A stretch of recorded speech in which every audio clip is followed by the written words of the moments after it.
नमो नमः.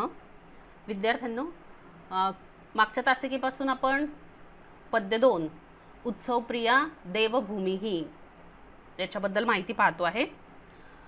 पंडित वसंत त्र्यंबक शौडे यांनी महाराष्ट्र भूमीचं तिथील प्रसिद्ध मंदिरे आणि त्याचप्रमाणे महाराष्ट्रात चालणारे जी काही उत्सव आहेत, सण आहे, यावर आधारित श्री देवदेवेश्वर जे महाकाव्य रचलं त्यातल्या पहिल्या सर्गातलं महाराष्ट्र वर्णन आपण अभ्यासतो आहोत. यात आपण महाराष्ट्राची भौगोलिक रचना पहिल्या श्लोकामध्ये पाहिली होती. त्यानंतर दंडकारण्यातील पंचवटी दुसऱ्या श्लोकामध्ये आपण पाहिलं होतं की श्रीरामांनी तिथे लक्ष्मण आणि सीतेसह निवास केलेला आहे. त्यानंतर तिसऱ्या याच्यात आपण पाहिलं होतं की या मोरगावला मोरेश्वर म्हणजे श्री गणेश भक्तांचं सर्व दुःख दूर करतो, संकट दूर करतो. त्याचप्रमाणे प्रेमपुरामध्ये प्रेमपूर या नगरामध्ये म्हणजे सातारा, मी सांगितलं की इथे 3 ठिकाणं, प्रेमपूर म्हणजे 3 ठिकाणं, बिदर, उस्मानाबाद आणि सातारा. तर साधारण साताऱ्यामध्ये जिथे खंडोबाचे भक्त एळकोट एळकोट जय मल्हार म्हणून जिथे काय करतात, शिवभक्ती, शिवाचा तो अवतार. त्यानंतर आपण पाहिलं होतं की पंढरपुरामध्ये आपल्या भक्तांच्या इच्छा पूर्ण करणारे कल्पवृक्ष असलेले जणू असे हे पांडुरंग विठ्ठल आपल्या प्रिय भक्ताची वाट पाहत विटेवर उभे असून त्यांनी आपल्या कटेवर हात ठेवलेले आहेत. असे हे पांडुरंग इथे अनेक भक्त खूप मोठ्या संख्येने दरवर्षी वारीसाठी येत असतात आणि या प्रतिवर्षी आषाढ महिन्यात ही वारी असते. या पुंडरिकाच्या म्हणजे विठ्ठलाच्या दर्शनाला ते येतात. त्यानंतर आपण पाहिलं होतं की नरसोबाची वाडी इथे सुद्धा दत्त म्हणजे ज्याला आपण महानुभाव पंथ म्हणतो, कृष्णा नदीच्या काठी असलेल्या त्या कृष्णा नदीच्या पवित्र पाण्यामध्ये आंघोळ करून तिथे जणू दत्ताचे चरण कमल पाहण्यासाठी, त्यांचं दर्शन घेण्यासाठी दूरवरून यात्री वर्ग मोठ्या संख्येने इथे येत असतो. कुठे? नृसिंह वाटी म्हणजे नरसोबाची वाडी. हेही या महाराष्ट्रातच आहे. असं पावित्र्य वेगवेगळ्या देवतांचं, वैष्णव आहे, शिव आहे, नंतर दत्तपंथ, या सर्वांचे प्रसिद्ध अशी ठिकाणं याच महाराष्ट्रात आहे. आता आपण 7व्या श्लोकापासून पाहूया. श्री त्र्यंबकेशो घृष्णेश्वरो वा यत्र क्वचित क्षेत्र महाबलेशः भीमाश्रया शंकर नामधेय क्वचित शिव राजती वैद्यनाथ. 12 ज्योतिर्लिंगापैकी इथे मात्र 5 ज्योतिर्लिंगाचा उल्लेख केलेला आहे. या महाराष्ट्रामध्ये ज्याचं पाहता आपण इथे पाहू त्याचा आलेला अन्वय.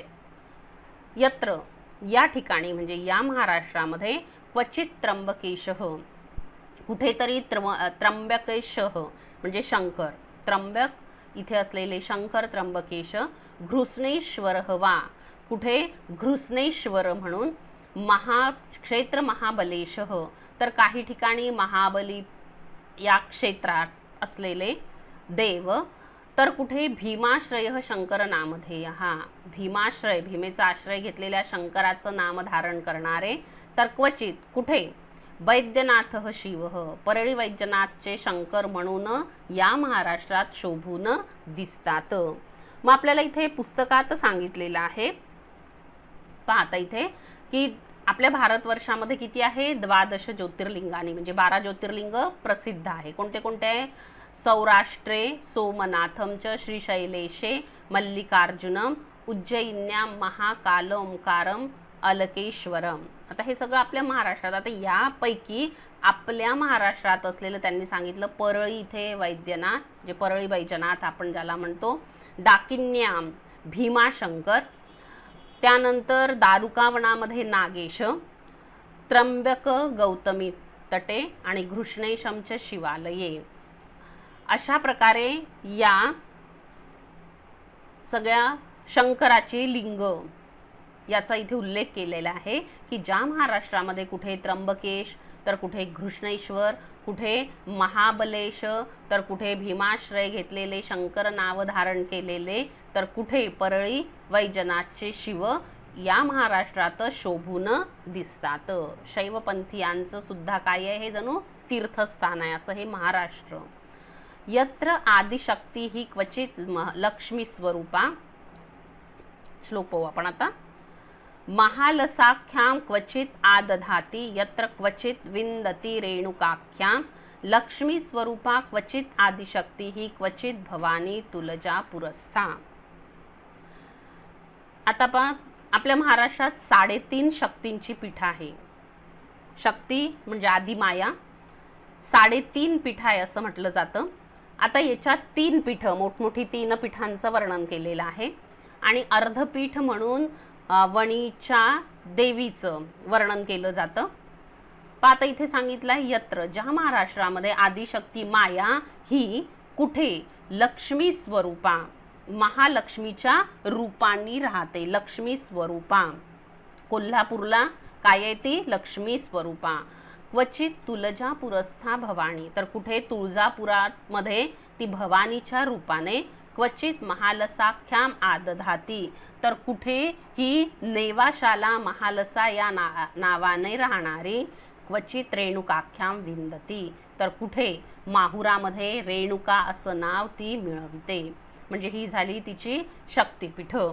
यातले 3 ही शक्तिपीठ आहे, लक्ष्मी, भवानी, रेणुका. आणि अर्धपीठ म्हटलं जातं, मी ते सांगितलं की वणीची देवी तिथे काय समजलं जातं, ते अर्धशक्तिपीठ समजलं जातं. तर हे महालसाख्या, महालसा असं समजलं जातं की हे सतीचं पीठ आहे. मरणानंतर म्हणजे यज्ञकुंडामध्ये सतीने आपले प्राण दिल्यानंतर मात्र तिचे शरीराचे अवयव परत नेताना ज्या ज्या ठिकाणी पडले त्या त्या ठिकाणी 52 पीठ निर्माण झाली आणि त्यातलंच हे नेवाशाला असलेलं आहे महालस या नावाने. महालसा हे नाव धारण करणारं, तर कुठे रेणुका या नावाने ते प्रसिद्ध आहे.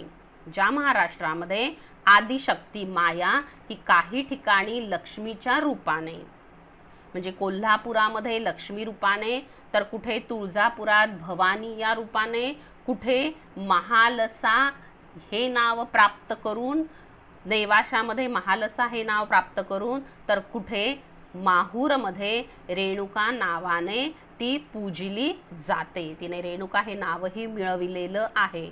अशा या 3.5 पीठाचं वर्णन म्हणजे 3 पीठ पूर्ण हेही सुद्धा कुठे आहे, महाराष्ट्रातच आहे. म्हणजे आदिशक्ती ही पण महाराष्ट्रातच आहे. संवत्सरारंभ दिने प्रभाते सर्वे ध्वजारोपणम आद्रियन्ते वितन्वते यत्र जनाः प्रमोदात दोलोत्सव सद्मने चैत्र गौरियाः. पुढे त्यांनी सांगितलं की यत्र, ज्या महाराष्ट्रामध्ये सर्व लोक, सर्व महाराष्ट्रीयन लोक वर्षाच्या आरंभदिनी म्हणजे चैत्र महिन्याच्या, मराठी महिन्याचा आरंभ दिन म्हणजे चैत्राचा पहिला दिवस, चैत्राच्या सुरुवातीला पहाटे आपल्या घरी ध्वजारोपणम आद्रियन्ते, प्रेमाने ध्वजारोपण करतात, आदराने ध्वजारोपण म्हणजे गुढी उभारतात. प्रमोदात चैत्र गौर्याः दोलात्सवं च वितन्वन्ते, आणि मोठ्या आनंदाने चैत्र गौरीचा दोलोत्सवही साजरा करतात. असं म्हटलं जातं की ही पार्वती, ही गौरी म्हणजे पार्वती ही चैत्र महिन्यामध्ये 1 महिना आपल्या माहेरी येते आणि त्यावेळी चैत्र गौरी, मंगळा गौरी पूजन वगैरे सगळं होतं. म्हणून त्या माहेर वाशिणीच्या आनंदासाठी वेगवेगळे पक्वान्न तिला खाऊ घातले जातात आणि सगळीकडे झुले बांधून, दोला म्हणजे झोके बांधून हा उत्सव साजरा केला जातो. ज्या महाराष्ट्रामध्ये सर्व लोक वर्षाच्या सुरुवातीच्या पहिल्या दिवशी पहाटे आपल्या घरी आदराने गुढी उभारतात आणि मोठ्या आनंदाने चैत्र गौरीचा दोलोत्सव 1 महिनाभर करत असतात, साजरा करत असतात.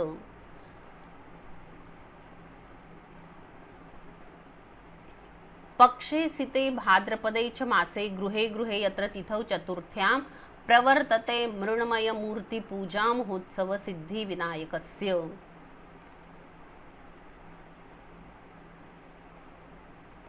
पुढे त्यांनी सांगितलं की ज्या ठिकाणी, ज्या महाराष्ट्रामध्ये भाद्रपद महिन्यामध्ये शुक्ल पक्षात, सीते पक्षे शुक्ल पक्षामध्ये चतुर्थ्याम तिथौ, चतुर्थीला, भाद्रपद महिन्यातली शुक्ल पक्षातली चतुर्थी या तिथीला सिद्धिविनायकाची, गणेशाची, सिद्धिविनायकाची मृण्मय मूर्ती, मातीच्या मूर्तीचा महान पूजोत्सव घरोघरी केला जातो. म्हणजे गणेशोत्सव घरोघरी हा साजरा केला जातो. आणि त्यानंतर मात्र टिळकांनी या उत्सवाला सार्वजनिक उत्सवाचं स्वरूप दिलं होतं.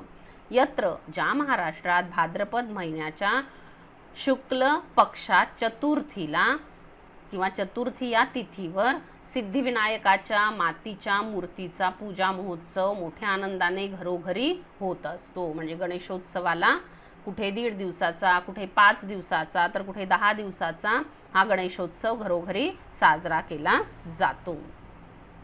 निर्वर्त्य पूजा विधिम आयुधानां निराजनां वाजी विभूषणं च व्रजन्ति सायं विजयादशम्यां सीमानम उल्लंघयितुम अत्र लोकाः. अत्र, याच महाराष्ट्रात लोक पूजा विधीम, आपल्या घरातील पूजा करून, आयुधानाम निराजनाम, आपल्या शस्त्रास्त्रांचीही पूजा करून, त्याचं पूजन, त्याची आरती करून, वाजी विभूषणमच निर्वर्त्य, आणि घोड्यांना सुशोभित करून, विजयादशम्यां सायं, या विजयादशमीला संध्याकाळी, सीमानम उल्लंघयितुम व्रजंती, सीमोल्लंघनासाठी जातात. म्हणजे दसऱ्याला काय केलं जातं? घरी सर्व देवतांची पूजा, आयुध किंवा आपले वाहनं असेल त्या शस्त्रास्त्रांची, वाहनांची पूजा करून, पूर्वीच्या काळी सर्व घोड्यांचं त्यांना शुद्ध करून आणि त्यांना वेगवेगळे अलंकार धारण करून, नंतर मात्र संध्याकाळी विजयादशमीला ते सीमोल्लंघनासाठी निघतात. कारण पूर्वी पावसाळ्यात युद्ध होत नसत. पावसाळ्यानंतर या दसऱ्यापासून काय करायचे? ते युद्ध मोहिमा आखायचे आणि तेव्हा मात्र आपली शस्त्रास्त्र परजून, म्हणजे ती पुन्हा तयार करून आणि घोड्यांनाही व्यवस्थित सजवून ते कुठे निघायचे? युद्धासाठी निघत होते. म्हणून हा महोत्सव दसरा, ज्याला सीमोल्लंघन म्हणतो, या दसऱ्याची देवीची पूजा वगैरे करून दसऱ्यासाठी सोनं आणण्यासाठी लोक काय करतात? सीमोल्लंघन. आता आपण सोनं आणण्यासाठी सीमोल्लंघन करतो, पण पूर्वीच्या काळी मात्र ते कुठे निघायचे? युद्धासाठी प्रस्थान करायचे. म्हणून म्हटलं की संध्याकाळी ते सीमोल्लंघन करतात. वृषोत्सव श्रावण मासी यत्र कोजागरी शारद पौर्णिमायां संपद्यमानस त्रिपुरस्य दाहः विशिष्यते कार्तिक पौर्णमास्याम. ज्या महाराष्ट्रामध्ये श्रावण मासी वृषोत्सव, श्रावण महिन्यामध्ये बैलांचा उत्सव म्हणजे पोळा, सध्या श्रावण महिना चालू आहे, यात येणारा महत्त्वाचा सण कोणता असतो? पोळा. ज्या महाराष्ट्रामध्ये श्रावण महिन्यामध्ये बैलांचा उत्सव म्हणजे पोळा, शारद पौर्णिमायाम कोजागिरी, शरद ऋतूमध्ये शारदी पौर्णिमेला कोजागिरी, आणि कार्तिक पौर्णमास्याम, कार्तिक पौर्णिमेला त्रिपुरस्य दाहः, त्रिपुर राक्षसाचा अंत, किंवा त्रिपुर हे जे राक्षस होते, म्हणजे असं समजलं जायचं की सोनं, चांदी आणि तांबे याच्यावर विजय मिळवण्यासाठी या त्रिपुराचा, ते त्याचे स्वामी, सोनं, चांदी आणि तांब्याचं, शंकराने त्यांचा नाश केला, म्हणून ही त्रिपुरारी पौर्णिमा असं म्हटलं जातं. शंकराचं त्यात पूजन केलं जातं. म्हणून कार्तिक पौर्णमास्याम संपद्यमानः त्रिपुरस्य दाहः, त्रिपुराचा दाह हे याचं विशेषण आहे. वैशिष्ट्याने या गोष्टी इथे घडत असतात. अशा या महाराष्ट्रातील नेमक्या स्थानांचं पाहता एकदा पुन्हा आपण थोडक्यात पाहू की पहिल्यांदा त्यांनी सांगितलं आहे की दक्षिण दिशेला, आधी भौगोलिक वर्णन की दक्षिण दिशेला असूनही तो कसा आहे? उत्तर आहे, म्हणजे गुणांनी अतिशय परिपूर्ण आहे. सह्याद्री पर्वताचा आश्रय घेतला असूनही तो शत्रूंना असह्य आहे. सर्व ऋतूमध्ये त्याचं रूप कसं आहे? अतिशय रमणीय आहे. असा महाराष्ट्र नावाचा हा प्रदेश भारतात शोभून दिसतो, पण हा महाराष्ट्र देश म्हटलेला आहे. दुसऱ्या याच्यात पंचवटी, दंडकारण्यात येणाऱ्या पंचवटीचं वर्णन केलेलं आहे. वडांची भरपूर तिथे वृक्ष आहे आणि याच पंचवटीमध्ये श्रीराम आपल्या पत्नीसह आणि भावासह त्यांनी काय केला होता? इथे निवास केला होता. त्यानंतर मोरगावचा मोरेश्वर, इथे सगळे अष्टविनायकाच्या दर्शनाला जातात, त्यात मोरेश्वर, मोरगावचा मोरेश्वर हा सर्व भक्तांचे सर्व कष्ट सर्व दुःख दूर करतो. आणि इथेच त्यांनी सांगितलं की या प्रेमपुरामध्ये मल्हारी मार्तंड ज्याला आपण म्हणतो, ही येळकोट येळकोट जय मल्हार असं मोठ्या यांनी काय करतात, सगळे भक्तगण त्यांचा मोठा साताऱ्याला त्यांचा काय असतो, उत्सव असतो किंवा भक्तगण मोठ्या आनंदाने त्यांचा जल्लोष करतात. त्यानंतर यांनी 4थ्या आणि 5व्या श्लोकात पंढरपूरचं वर्णन केलेलं आहे की भक्ताची इच्छा पूर्ण करण्यासाठी, पुंडरिकाची इच्छा पूर्ण करण्यासाठी स्वतः विष्णू या विठ्ठलाच्या रूपाने इथे अवतरले आणि त्या पुंडरिकाने सुद्धा त्यांना वीट टाकून त्याच्यावर उभं राहायला सांगितलं आईवडिलांची सेवा होईपर्यंत. आणि ते देव सुद्धा आपल्या भक्ताची वाट पाहत त्या विटेवर आणि उभे राहिले. ते कंटाळून त्यांनी काय केलं, आपले खाली असलेले हात कमरेवर ठेवले. अशा प्रकारे वाट पाहत इथे उभे आहेत. आणि म्हणूनच दरवर्षी आषाढ महिन्यामध्ये टाळ आणि मृदुंग घेऊन हे विठ्ठल भक्त मोठ्या उत्साहाने पुन्हा पुन्हा गर्जना करत कुठे जात असतात, पंढरपूरला जात असतात. त्यानंतर सांगितलं कृष्णा नदीच्या काठी पवित्र पाण्यामध्ये आंघोळ करून अत्रीचा पुत्र दत्त याच्या कमल चरणांना पाहण्यासाठी नरसोबाची वाडी या ठिकाणी यात्रा भरते, दुरून दुरून लोक येतात. नंतर त्यांनी शंकराचं वर्णन केलं आहे, त्र्यंबकेश, घृष्णेश्वर, महाबलेश्वर, भीमाशंकर आणि त्यानंतर परळी वैजनाथ या वेगवेगळ्या रूपांनी महाराष्ट्रात काय होत असतो, हा शंकर इथे राहतो, अशी त्यांनी शंकराची ठिकाणं सांगितलेली आहे. म्हणजे शिवभक्ती ही मोठ्या प्रमाणावर इथे होते. त्याचप्रमाणे आदिशक्तीची म्हणजे जी माया, आदिशक्ती जी माया, तिचेही वेगवेगळी रूपं, 3 पीठ या महाराष्ट्रातच आहे. म्हणून कोल्हापूरला महालक्ष्मी, तुळजापूरला भवानी आणि त्यानंतर सांगितलं की माहूरची रेणुका माता, अशा वेगवेगळ्या रूपात ती या महाराष्ट्रात राहते. तर कुठे ती महालसा असं नाव सुद्धा तिने काय केलेलं आहे, प्राप्त केलेलं आहे, नेवासाला असलेली ही महालसा. त्यानंतर त्यांनी सांगितलं की चैत्र महिन्यात सुरुवातीला नववर्षाच्या प्रारंभी, मराठी नववर्षाच्या प्रारंभी इथे गुढीपाडवा साजरा केला जातो. आणि त्यानंतर चैत्र महिन्यात महिनाभर काय असतात, मंगळागौरीचं पूजनही केलं जातं. माहेर वाशिणी त्या गौरीची आदरातिथ्य केलं जातं. भाद्रपद महिन्यात या महाराष्ट्रामध्ये गणपतीच्या मातीच्या मूर्तीचं पूजन करून गणेशोत्सव घरोघरी साजरा केला जातो. त्यानंतर सांगितलं की दसऱ्याचा उत्सव आपल्या घरी देवीची पूजा करून, आयुधांची पूजा करून, घोड्यांना नीट सजवून संध्याकाळी मात्र लोक काय करतात, सीमोल्लंघन करतात. पुढे त्यांनी वर्णन केलं आहे की श्रावण महिन्यामध्ये येणारा पोळा हा सण, त्यानंतर शारद पौर्णिमा, शरद ऋतूत येणारी कोजागिरी आणि कार्तिक पौर्णिमेला होणारं त्रिपुराचा दाह, हेही इथे विशेष असे उत्सव मोठ्या आनंदाने साजरे केले जातात. या सर्व गोष्टी महाराष्ट्रात पार पाडल्या जातात. वेगवेगळ्या देवतांची प्रसिद्ध मंदिरं आणि वेगवेगळ्या परंपरा, वेगवेगळ्या पंथातील संप्रदायाचे लोक गुण्यागोविंदाने या महाराष्ट्रात राहतात, असं हे महाराष्ट्र भूमीचं केलेलं वर्णन यात आलं आहे. हे नीट अभ्यासा. एक मी फक्त आज याच्यातलं तुम्हाला संदर्भासहित स्पष्टीकरण समजावून देते आहे आणि त्यानंतर मात्र तुम्ही त्यातलं संदर्भासहित स्पष्टीकरण लिहून काढायचं. मी एक संदर्भासहित स्पष्टीकरणाचं वाक्य आज सांगते आहे आणि पुढचं मात्र भाषाभ्यास तुम्ही सोडवून पाहायचा. मी जेव्हा तुम्हाला सांगेल तो बरोबर आहे की नाही ते टिक मार्क तुम्ही करणार आहात. ठीक आहे, एक पाहू आपण. गुणोत्तरो दक्षिणदिक स्थितोपी संहाश्रितोपी द्विशताम असह्य, असं हे माध्यम भाषा ससंदर्भम स्पष्टीकृत असं जर वाक्य आपल्याला परीक्षेत आलं तर माहिती आपल्याला सुरुवातीला आपण काय लिहिणार, संस्कृत वाक्य आपण लिहिणार. त्यानंतर त्याचा आपल्याला लिहायचा असतो अर्थ. हा अर्थ लिहिताना शब्दशः अर्थ आपल्याला अपेक्षित आहे. त्याचा भावार्थ असेल, अधिक स्पष्टीकरण असेल ते आपल्याला अर्थामध्ये द्यायचं नाही. वाक्य लिहून झाल्यावर तुम्ही लिहिणार आहात दक्षिण दिशेला असून सुद्धा गुणांनी अधिक चांगला असलेला, सह्य पर्वताचा आश्रय घेऊन सुद्धा शत्रूंना अतिशय असह्य झालेला. आणि मग पुढे आपण कंसात लिहायचं आहे, सर्व ऋतूमध्ये रमणीय असलेला असा महाराष्ट्र देश प्रसिद्ध आहे. आता त्याच्याशिवाय ते वाक्य पूर्ण होत नाही म्हणून आपण ते सगळं काय लिहिणार आहे, कंसामध्ये लिहिणार आहे. असा हा महाराष्ट्र देश प्रसिद्ध आहे. ठीक आहे, एवढा तुम्ही अर्थ लिहिणार. आता संदर्भात तुम्हाला काय काय अपेक्षित आहे आधी लिहायचं आहे आपल्याला. प्रस्तुत वाक्य वगैरे सुरुवात करायची नाही, मी आधीच सांगितलं, सरळ सरळ लिहायचं. महाकवी पंडित वसंत त्र्यंबक शेवडे यांनी लिहिलेल्या श्री देवदेवेश्वर महाकाव्य